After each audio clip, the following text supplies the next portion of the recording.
Economics, Chapter 2, Indian Economy 1950-1990. Indian സമ്പദ്വ്യവസ്ഥ 1950-1990. നമുക്കറിയാം, ഒന്നാമത്തെ അധ്യായത്തിൽ ബ്രിട്ടീഷ് ഭരണകാലത്തുള്ള ഇന്ത്യയുടെ സാമ്പത്തിക അവസ്ഥയെക്കുറിച്ച് നമ്മൾ പഠിച്ചു കഴിഞ്ഞു. ഇനി 1950 മുതൽ 90 വരെയുള്ള കാലഘട്ടങ്ങളിൽ ഇന്ത്യൻ സമ്പദ്വ്യവസ്ഥയിലുണ്ടായ മാറ്റങ്ങളെക്കുറിച്ചാണ് ഈ രണ്ടാമത്തെ അധ്യായത്തിൽ പഠിക്കുന്നത്. 1947 അതായത് ആഗസ്റ്റ് 15 ഇന്ത്യയിൽ ബ്രിട്ടീഷ് കോളനി വാഴ്ച അവസാനിച്ചു. ഇന്ത്യ സ്വതന്ത്രമായതോടെ രാഷ്ട്ര നിർമ്മാണത്തിൻ്റെ ചുമതല ഇന്ത്യക്കാരുടെ കൈകളിലായി. എന്നാൽ 2 നൂറ്റാണ്ടോളം നീണ്ടുനിന്ന കോളനി വാഴ്ച രാജ്യത്തിൻ്റെ സമ്പദ്വ്യവസ്ഥയെ താറുമാറാക്കിയിരുന്നു.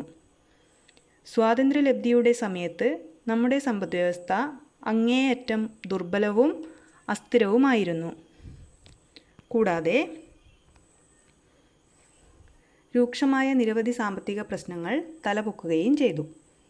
ഈ സാഹചര്യത്തിൽ രാജ്യത്തിൻ്റെയും ജനങ്ങളുടെയും പുരോഗതിക്ക് ഏറ്റവും അനുയോജ്യമായ ഒരു സാമ്പത്തിക വ്യവസ്ഥയും രാഷ്ട്രീയ വ്യവസ്ഥയും തിരഞ്ഞെടുക്കാൻ സ്വതന്ത്ര ഇന്ത്യയിലെ നേതാക്കന്മാർ ശ്രമം ആരംഭിച്ചു. രാജ്യത്തിൻ്റെ ഭാവിയെക്കുറിച്ച് സുപ്രധാനമായ 2 തീരുമാനങ്ങൾ അവർ കൈക്കൊണ്ടു. ഒന്ന്, സാമ്പത്തികമായി ഇന്ത്യ ഒരു മിശ്ര സമ്പദ്വ്യവസ്ഥ മിക്സഡ് ഇക്കോണമി സ്വീകരിച്ചു. രാഷ്ട്രീയമായി ഇന്ത്യ ഒരു പാർലമെൻ്ററി ഡെമോക്രസി സ്വീകരിച്ചു. ഇതാണ് 2 സുപ്രധാന തീരുമാനങ്ങൾ ഇന്ത്യയിൽ കൈക്കൊണ്ടത്. മിശ്ര സമ്പദ്വ്യവസ്ഥയല്ലാതെയുള്ള പ്രധാനപ്പെട്ട മറ്റ് 2 സമ്പദ്വ്യവസ്ഥകളാണ് മുതലാളിത്ത സമ്പദ്വ്യവസ്ഥയും സോഷ്യലിസ്റ്റ് സമ്പദ്വ്യവസ്ഥയും. അപ്പോൾ ഇനി നമ്മൾ നോക്കുന്നത് എന്താണ് വിവിധ തരം സമ്പദ് വ്യവസ്ഥകൾ എന്ന് പറയുന്നത്. Economic systems. അപ്പോൾ 1950 മുതൽ 90 വരെയുള്ള കാലഘട്ടങ്ങളിലെ ഇന്ത്യയുടെ സമ്പദ് വ്യവസ്ഥയിൽ വന്ന മാറ്റങ്ങൾ. അതിനാദ്യം നമ്മൾ ഇന്ത്യൻ സമ്പദ് വ്യവസ്ഥ ഏത് തരത്തിലുള്ള സമ്പദ് വ്യവസ്ഥയാണ് എന്നത് മനസ്സിലാക്കണം. അപ്പോൾ ഇക്കണോമിക് സിസ്റ്റംസ് എന്ന് പറയുന്നത് അല്ലെങ്കിൽ സമ്പദ് വ്യവസ്ഥകൾ പ്രധാനമായും 3 തരത്തിലാണുള്ളത്. 1 ക്യാപിറ്റലിസം, 2 സോഷ്യലിസം, 3 മിക്സഡ് ഇക്കോണമി. എന്താണ് ഈ ക്യാപിറ്റലിസം അല്ലെങ്കിൽ മുതലാളിത്ത സമ്പദ് വ്യവസ്ഥ എന്നതുകൊണ്ട് അർത്ഥമാക്കുന്നത്? Factories of production are owned and managed by private individuals for profit. അതാണ് ക്യാപിറ്റലിസ്റ്റ് ഇക്കോണമിയുടെ പ്രത്യേകത. അതായത് മുതലാളിത്ത സമ്പദ് വ്യവസ്ഥ എന്ന് പറയുന്നത് ലാഭം മാത്രം ലക്ഷ്യമാക്കി പ്രവർത്തിക്കുന്ന ഒരു സമ്പദ് വ്യവസ്ഥയാണ് മുതലാളിത്ത സമ്പദ് വ്യവസ്ഥ. അവിടെ സ്വകാര്യ ഉടമസ്ഥതയ്ക്കാണ് പ്രാധാന്യം. Factories and machines can be owned by private individuals or companies. ഫാക്ടറികളുടെയും യന്ത്രങ്ങളുടെയും ഒക്കെ ഉടമസ്ഥത ക്യാപിറ്റലിസ്റ്റ് ഇക്കോണമി ആണെങ്കിൽ അവിടെ സ്വകാര്യ വ്യക്തികൾക്കായിരിക്കും. ഗവൺമെൻറ്റിന് യാതൊരു പ്രാധാന്യവും അത്തരം സമ്പദ് വ്യവസ്ഥയിൽ ഉണ്ടായിരിക്കില്ല. അതുപോലെ തന്നെ consumers and producers have the right to make their own economic decisions. ഉപഭോക്താക്കൾക്കും ഉൽപ്പാദകർക്കും സാമ്പത്തിക തീരുമാനങ്ങൾ എടുക്കുവാനുള്ള അവകാശം ഉണ്ടായിരിക്കും. There is no government interference in the daily activities of business. ഗവൺമെൻറ്റിൻ്റെ ഇടപെടൽ ഒരു തരത്തിലുള്ള ബിസിനസ് രംഗത്തും ഉണ്ടായിരിക്കത്തില്ല. അങ്ങനെ ഒരു സമ്പദ് വ്യവസ്ഥയാണ് ക്യാപിറ്റലിസ്റ്റ് ഇക്കോണമി അല്ലെങ്കിൽ മുതലാളിത്ത സമ്പദ് വ്യവസ്ഥ എന്ന് പറയുന്നത്. അതുപോലെ തന്നെ ഒരു വ്യക്തിക്ക് എത്ര സ്വത്ത് വേണമെങ്കിലും സമ്പാദിക്കാം. അതിന് ഒരു പരിധിയും ഉണ്ടായിരിക്കില്ല. ലാഭം മാത്രം ലക്ഷ്യമാക്കി പ്രവർത്തിക്കുന്ന ഒരു സമ്പദ് വ്യവസ്ഥയാണ് ക്യാപിറ്റലിസ്റ്റ് ഇക്കോണമി, അതായത് ജനങ്ങളുടെ ക്ഷേമത്തിനോ പൊതുനന്മയ്ക്കോ പ്രാധാന്യം കൊടുക്കാത്ത ഒരു സമ്പദ് വ്യവസ്ഥയാണ് ക്യാപിറ്റലിസ്റ്റ് ഇക്കോണമി എന്ന് പറയുന്നത്. അപ്പോൾ അത്തരം സമ്പദ് വ്യവസ്ഥയ്ക്ക് ഉദാഹരണമായി പറയുകയാണെങ്കിൽ USA, അമേരിക്ക, അതുപോലെ തന്നെ UK, അതായത് ബ്രിട്ടൻ, അയർലൻഡ്, ഹോങ്കോങ്, ഇതൊക്കെ ക്യാപിറ്റലിസ്റ്റ് ഇക്കോണമിക്ക് ഉദാഹരണങ്ങളാണ്. ഇത്തരം രാജ്യങ്ങളിൽ ഗവൺമെൻറ്റിൻ്റെ റോൾ വളരെ പരിമിതമാണ്. ബിസിനസ് രംഗത്തൊക്കെ തീരുമാനങ്ങൾ എടുക്കുന്നത് സ്വകാര്യ മുതലാളിമാരായിരിക്കും. എല്ലാ ഉൽപ്പാദന ഘടകങ്ങളും കൈയടക്കി വച്ചിരിക്കുന്നതും സ്വകാര്യ മുതലാളിമാരാണ്. ലാഭം മാത്രമാണ് ഇത്തരം സമ്പദ് വ്യവസ്ഥയുടെ ലക്ഷ്യമെന്ന് പറയുന്നത്. മറ്റൊരു സമ്പദ് വ്യവസ്ഥയാണ് സോഷ്യലിസ്റ്റ് ഇക്കോണമി അഥവാ സോഷ്യലിസ്റ്റ് സമ്പദ് വ്യവസ്ഥ. Here factors of production are owned by the state or government for the welfare of the people. ജനങ്ങളുടെ ക്ഷേമം മാത്രം ലക്ഷ്യമാക്കി പ്രവർത്തിക്കുന്ന സമ്പദ് വ്യവസ്ഥയാണ് സോഷ്യലിസ്റ്റ് സമ്പദ് വ്യവസ്ഥ എന്ന് പറയുന്നത്. ഇവിടെ കാര്യങ്ങളൊക്കെ തീരുമാനിക്കുന്നത് അല്ലെങ്കിൽ ഫാക്ടറികളും യന്ത്രങ്ങളും ഒക്കെ സ്വകാര്യ ഉടമസ്ഥതയിലായിരിക്കില്ല, ഗവൺമെൻറ്റിൻ്റെ നിയന്ത്രണത്തിലായിരിക്കും. ഒരു രാജ്യത്ത് എന്തുൽപ്പാദിപ്പിക്കണം, എങ്ങനെ ഉൽപ്പാദിപ്പിക്കണം, ഏത് ടെക്നോളജി ഉപയോഗിക്കണം എന്നൊക്കെ തീരുമാനിക്കുന്നത് ഇത്തരം സമ്പദ് വ്യവസ്ഥയിൽ ഗവൺമെൻറ് അല്ലെങ്കിൽ പബ്ലിക്കാണ്. അപ്പോൾ സോഷ്യലിസ്റ്റ് സമ്പദ് വ്യവസ്ഥയിൽ ലാഭമല്ല ലക്ഷ്യം, മറിച്ച് ജനങ്ങളുടെ ക്ഷേമമാണ്. പൊതുനന്മയെ ലക്ഷ്യമാക്കി പ്രവർത്തിക്കുന്ന ഒരു സമ്പദ് വ്യവസ്ഥയാണ് സോഷ്യലിസ്റ്റ് ഇക്കോണമി അല്ലെങ്കിൽ സോഷ്യലിസ്റ്റ് സമ്പദ് വ്യവസ്ഥ എന്ന് പറയുന്നത്. അത്തരം സമ്പദ് വ്യവസ്ഥയ്ക്ക് ഉദാഹരണമായി പറയുകയാണെങ്കിൽ നോർത്ത് കൊറിയ, അതുപോലെ തന്നെ ക്യൂബ, ഇതൊക്കെ സോഷ്യലിസ്റ്റ് സമ്പദ് വ്യവസ്ഥയ്ക്ക് ഉദാഹരണമായിട്ട് പറയാവുന്നതാണ്. അതുപോലെ തന്നെയുള്ള മറ്റൊരു സമ്പദ് വ്യവസ്ഥയാണ് മിക്സഡ് ഇക്കോണമി അഥവാ മിശ്ര സമ്പദ് വ്യവസ്ഥ.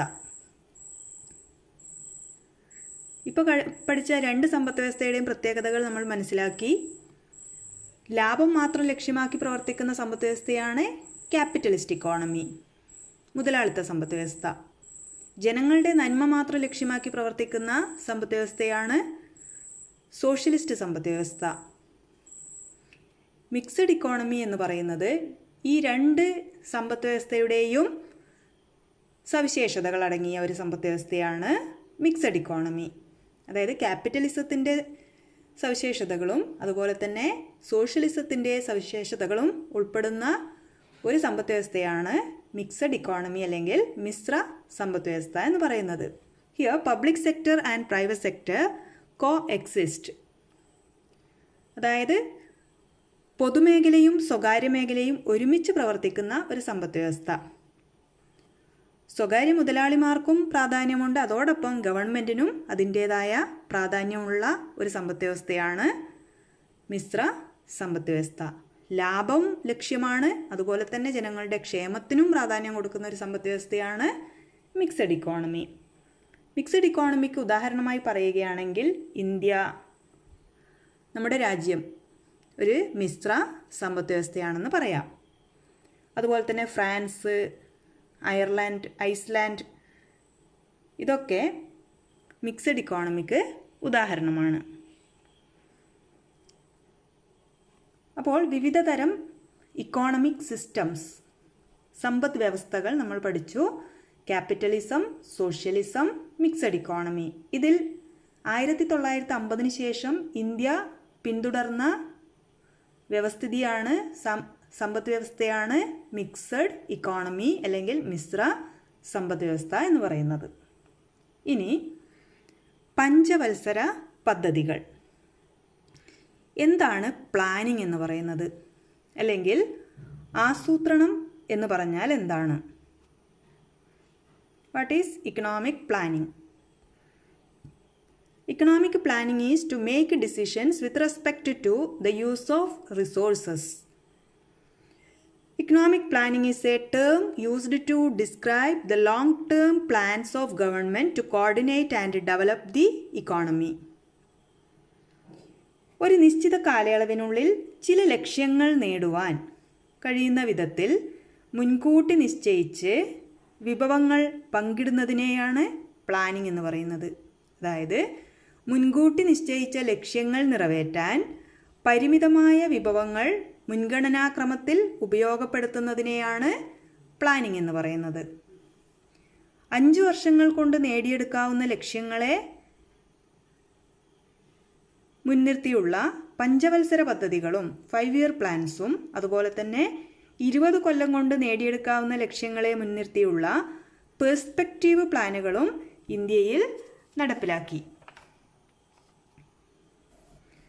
സോവിയറ്റ് യൂണിയനിലെ അതായത് റഷ്യയിലെ പഞ്ചവത്സര പദ്ധതികളാണ് നാം മാതൃകയാക്കിയത്. അപ്പോൾ പഞ്ചവത്സര പദ്ധതി അല്ലെങ്കിൽ പ്ലാനിംഗ് എന്ന് പറയുന്നത് എന്താണ്? മുൻകൂട്ടി നിശ്ചയിച്ച ചില ലക്ഷ്യങ്ങൾ നേടാൻ വേണ്ടി ലഭ്യമായ വിഭവങ്ങളെ മുൻഗണനാക്രമത്തിൽ എങ്ങനെ വിനിയോഗിക്കാം എന്ന് തീരുമാനിക്കാൻ വേണ്ടിയാണ് ഇങ്ങനെ ഒരു സംവിധാനം നടപ്പിലാക്കിയത്. ആസൂത്രണം അല്ലെങ്കിൽ പ്ലാനിംഗ് എന്ന് പറയുന്ന ഈ ഒരു സംവിധാനം നടപ്പിലാക്കിയത്. ഇനി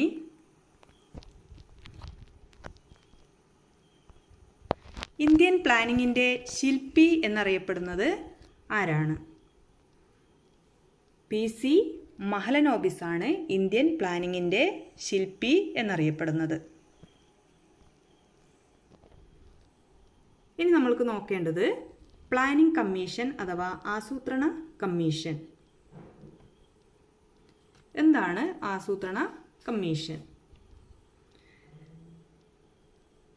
പ്ലാനിംഗ് എന്താണെന്ന് പറഞ്ഞു. ചില ലക്ഷ്യങ്ങൾ നിറവേറ്റാൻ ലഭ്യമായ വിഭവങ്ങളെ നമ്മൾ എങ്ങനെ വിനിയോഗിക്കണം എന്ന് തീരുമാനിക്കുന്ന ഒരു സംവിധാനത്തെയാണ് നമ്മൾ പ്ലാനിംഗ് കമ്മീഷൻ എന്ന് പറയുന്നത്. Planning Commission was set up on 15th March 1950 with the Prime Minister of India as its ex officio chairman. Indian പ്രധാനമന്ത്രി അധ്യക്ഷനായുള്ള പ്ലാനിംഗ് കമ്മീഷൻ 1950 മാർച്ച് 15-നാണ് രൂപീകരിച്ചത്. 1950 മാർച്ച് 15-നാണ് പ്ലാനിംഗ് കമ്മീഷൻ അതായത് ആസൂത്രണ കമ്മീഷൻ സ്ഥാപിതമായത്. പ്ലാനിംഗ് കമ്മീഷൻ്റെ ചെയർമാൻ എപ്പോഴും ആരായിരിക്കും? പ്രധാനമന്ത്രി ആയിരിക്കും. അപ്പോൾ ഇപ്പോഴത്തെ പ്ലാനിംഗ് കമ്മീഷൻ്റെ ചെയർമാൻ ആരാണെന്ന് പറയാമോ നിങ്ങൾക്ക്? നമ്മുടെ ഇപ്പോഴത്തെ പ്രധാനമന്ത്രി നരേന്ദ്ര മോദി. വിവിധ പഞ്ചവത്സര പദ്ധതികളുടെ കാലയളവാണ് ഇവിടെ കാണിച്ചിരിക്കുന്നത്. ഇതിൽ 1-ാം പഞ്ചവത്സര പദ്ധതി ആരംഭിക്കുന്നത് 1951-ലാണ്, അവസാനിക്കുന്നത് 56-ൽ, 5 വർഷ കാലയളവ്. അതായത് ഇന്ത്യയിൽ ആസൂത്രണ കമ്മീഷൻ അല്ലെങ്കിൽ പ്ലാനിംഗ് ബോർഡ് സ്ഥാപിതമായത് 1950-ലാണെന്ന് നമ്മൾ പറഞ്ഞു. പക്ഷേ 1-ാം പഞ്ചവത്സര പദ്ധതി ആരംഭിക്കുന്നത് 1951-ലാണ്. അങ്ങനെ ഓരോ പഞ്ചവത്സര പദ്ധതിയുടെയും കാലയളവാണ് ഇവിടെ കൊടുത്തിരിക്കുന്നത്. ഇവിടെ കൊടുത്തതിൽ അവസാന പഞ്ചവത്സര പദ്ധതി 12-ാം പഞ്ചവത്സര പദ്ധതിയാണ്. 2012 മുതൽ 17 വരെയാണ് കാലയളവ്. അപ്പോൾ ഇപ്പോൾ നടക്കുന്നത് 13-ാം പഞ്ചവത്സര പദ്ധതിയാണ്. 2017 മുതൽ 22 വരെയാണ് അതിൻ്റെ കാലയളവ്. ഇനി നീതി ആയോഗ് എന്താണെന്ന് നോക്കാം. എന്താണ് നീതി ആയോഗ്?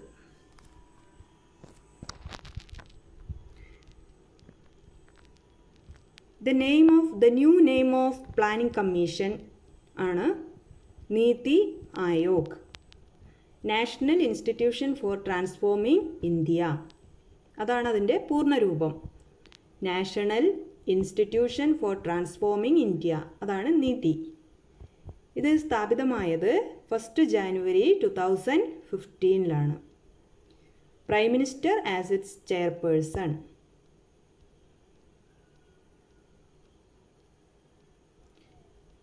അതായത് 2014-ൽ അധികാരമേറിയ NDA ഗവൺമെൻറ് 65 വർഷം പഴക്കമുള്ള പ്ലാനിംഗ് കമ്മീഷനെ ഉടച്ചു വാർത്ത് നീതി ആയോഗ് എന്ന സ്ഥാപനത്തിന് തുടക്കം കുറിച്ചു. അതായത് ഇപ്പോൾ പ്ലാനിംഗ് കമ്മീഷൻ എന്നല്ല അറിയപ്പെടുന്നത്, ആ സ്ഥാപനം ഇപ്പോൾ ഏത് പേരിലാണ് അറിയപ്പെടുന്നത്? നീതി ആയോഗ്. അപ്പോൾ നീതി എന്ന വാക്കിൻ്റെ അർത്ഥം പൂർണ്ണരൂപമാണ് national institution for transforming India. ഈ സംവിധാനം നിലവിൽ വന്നത് 2015 ജനുവരി 1 പ്രധാനമന്ത്രിയായിരിക്കും നീതി ആയോഗിൻ്റെ ചെയർമാൻ. നീതി ആയോഗിൻ്റെ ആദ്യത്തെ വൈസ് ചെയർമാൻ അരവിന്ദ് പനഗരിയ എന്ന വ്യക്തിയാണ്.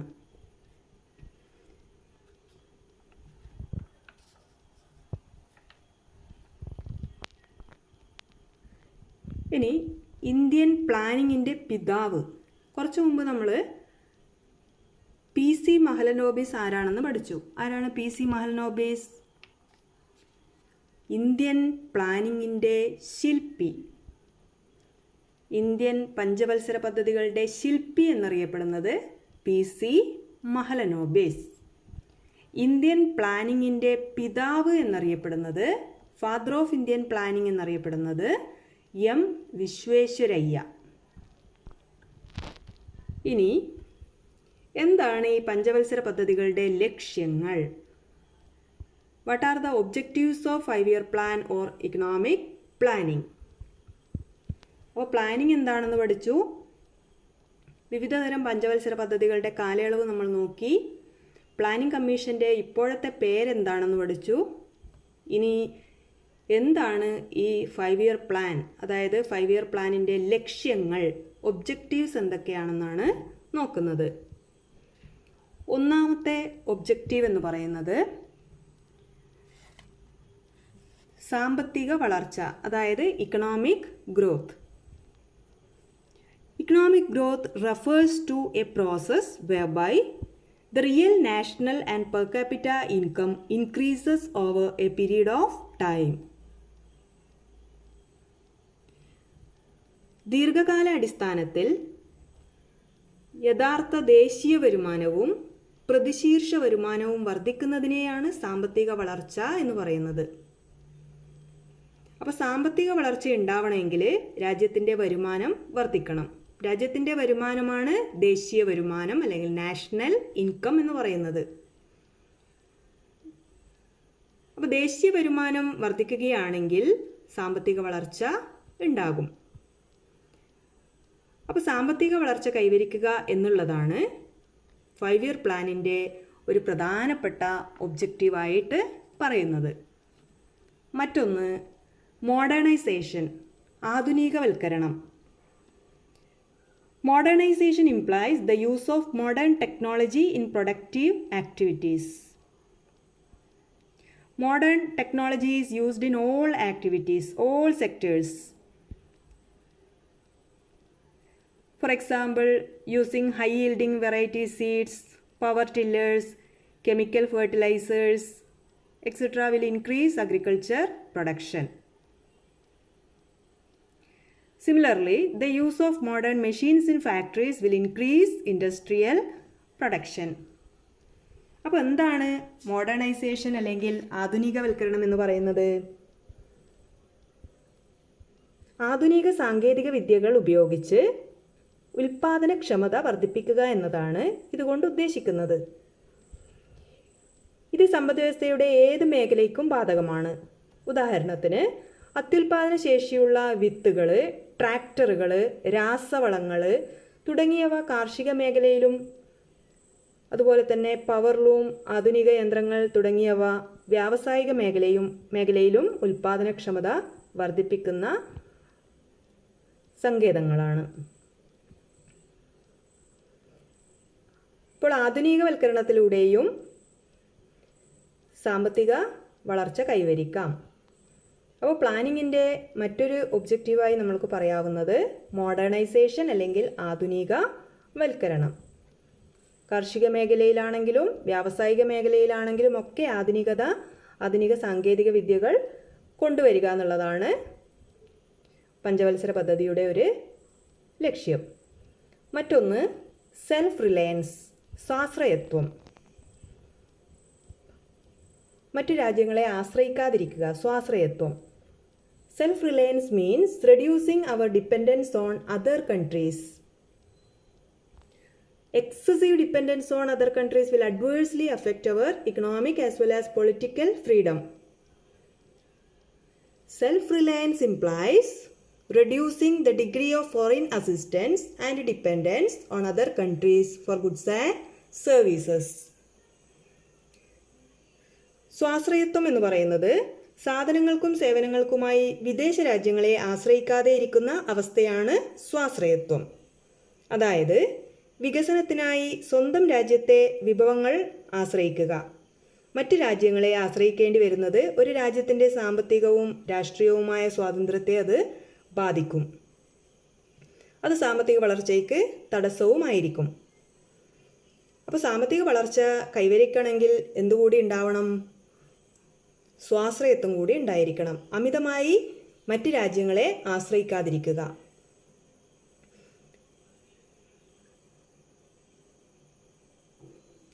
അതുപോലെ തന്നെ സ്വാശ്രയത്വം കൈവരിക്കണമെങ്കിൽ മറ്റ് രാജ്യങ്ങളിൽ നിന്നുള്ള ഇറക്കുമതി കുറക്കണം. ഉൽപ്പന്നങ്ങൾ ഇറക്കുമതി ചെയ്യുന്നതിൻ്റെ അളവ് കുറക്കുക. അങ്ങനെയാണ് സ്വാശ്രയത്വം നമ്മൾക്ക് കൈവരിക്കാൻ കഴിയുക. ആ ഇറക്കുമതി ചെയ്യുന്ന ഉൽപ്പന്നങ്ങൾ നമ്മുടെ രാജ്യത്ത് തന്നെ ഉൽപ്പാദിപ്പിക്കുക. ഇതും സ്വാശ്രയത്വം കൈവരിക്കുക എന്നുള്ളതും പഞ്ചവത്സര പദ്ധതിയുടെ ഒരു ലക്ഷ്യമാണ്. മറ്റൊരു പ്രധാന ലക്ഷ്യമാണ് ഇക്വിറ്റി, സമത്വം അല്ലെങ്കിൽ നീതി എന്ന് പറയാം. എന്താണ് ഇക്വിറ്റി?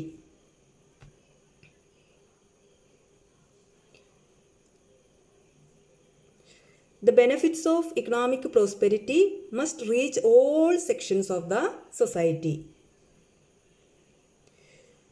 ഇക്വിറ്റി എന്ന് പറയുന്നത്, നീതി എന്ന് പറയുന്നത് വളർച്ചയുടെ നേട്ടങ്ങൾ തുല്യതയോടെ എല്ലാവർക്കും ഉറപ്പുവരുത്തുക. നീതി എല്ലാവർക്കും ഉറപ്പുവരുത്തുക. ഇപ്പോൾ ഒരു രാജ്യത്തിൻ്റെ സമ്പദ് വ്യവസ്ഥ വികസനം പ്രാപിക്കുമ്പോഴും അവിടുത്തെ ഒരു വിഭാഗം ജനങ്ങൾ വളർച്ചയുടെ നേട്ടമൊന്നും അനുഭവിക്കാതെ ദാരിദ്ര്യത്തിൽ കഴിയുകയാണെങ്കിൽ അത്തരം വികസനം അർത്ഥശൂന്യമാണെന്ന് നമ്മൾക്ക് പറയാം. ഒരു രാജ്യത്തിന് വികസനം ഉണ്ടാകുമ്പോൾ അവിടുത്തെ ജനങ്ങൾക്ക് തുല്യനീതി ഉണ്ടായിരിക്കണം. കുറച്ചു പേര് സമ്പന്നരും കുറച്ചു പേര് ദരിദ്രരുമായി ആ ഒരവസ്ഥ ഉണ്ടാവാൻ പാടില്ല. അതായത് നീതി അല്ലെങ്കിൽ സമത്വം ഉറപ്പാക്കുക. അപ്പോൾ ഇതൊക്കെയാണ് ഒരു പഞ്ചവത്സര പദ്ധതിയുടെ ലക്ഷ്യം എന്ന് പറയുന്നത്, പ്രധാന ലക്ഷ്യങ്ങൾ. അപ്പോൾ ഇത് സ്ഥിരം പരീക്ഷയ്ക്കൊക്കെ ചോദിക്കുന്നൊരു ചോദ്യമാണ്. What are the objectives of 5-year plan or economic planning? പഞ്ചവത്സര പദ്ധതിയുടെ ലക്ഷ്യങ്ങൾ എന്തൊക്കെ, അല്ലെങ്കിൽ ആസൂത്രണത്തിൻ്റെ ലക്ഷ്യങ്ങൾ എന്തൊക്കെ? ഈ 4 എണ്ണമാണ് പ്രധാന ലക്ഷ്യങ്ങൾ. ഇക്കണോമിക് ഗ്രോത്ത്, സാമ്പത്തിക വളർച്ച, മോഡേണൈസേഷൻ, ആധുനികവൽക്കരണം, സെൽഫ് റിലയൻസ്, സ്വാശ്രയത്വം, ഇക്വിറ്റി, സമത്വം അല്ലെങ്കിൽ നീതി.